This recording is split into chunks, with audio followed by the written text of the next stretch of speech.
one of the labels I've heard used to describe you when you were younger was that of a hustler, right? Like door-to-door salesman. I'm curious, what do you think of Mark Cuban when he was younger, back when he was at his startup times and a lot of these companies that you were getting off the ground and kind of raising your profile? You know that song by Nipsey Hussle, right? Grinding all my life. That All was my me. life. Yeah, that was me, right? As long as I can remember, literally, I had hustles, not even side hustles. They were real hustles all the way through. And, it's just, that's who I was, from selling baseball cards down in the park to, selling garbage bags door to door, magazines door to door, selling one of the kids selling candies, walking up to a door. Hi, Mr. Williams. What would you like?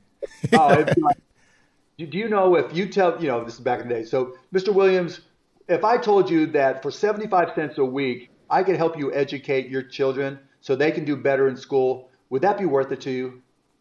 Then let me help you pick 3 magazines from this list of 20 magazines. That's incredible. That's so good.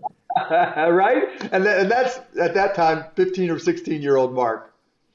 How did you even come up with those type of scenarios, Mark? Like, did you think them through, or were things more innate to you? No, there were 40-year-old men selling at the same time and teaching me all these comebacks. And so, once you get the confidence that, look, I learned when I was a kid that selling wasn't, convincing somebody, okay, selling ice to Eskimos, that type of thing, right?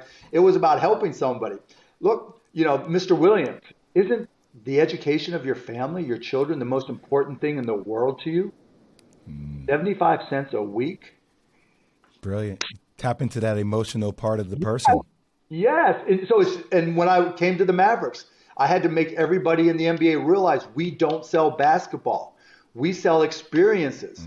I remember being in owners' meetings, no. Think about the games you've gone to in your life. Do you remember the score? Do you remember the jump shots? Do you remember the dunks? No, you remember who you were with. You remember the first time a parent or a relative took you to a game. You remember the time you were with your buddy on his bachelor party and he threw up on the person in front of him. You remember, walking out of the arena when somebody hit a game-winning shot, screaming and yelling. It's the only place you're going to high-five somebody or hug somebody you've never met before, or cry on the shoulder of somebody you've never met before, depending on what happened at the end of a game. You've got to learn what you're selling and then recognize what the value proposition is to the people who are going to be buying. And in sports, it's emotion, it's experiences.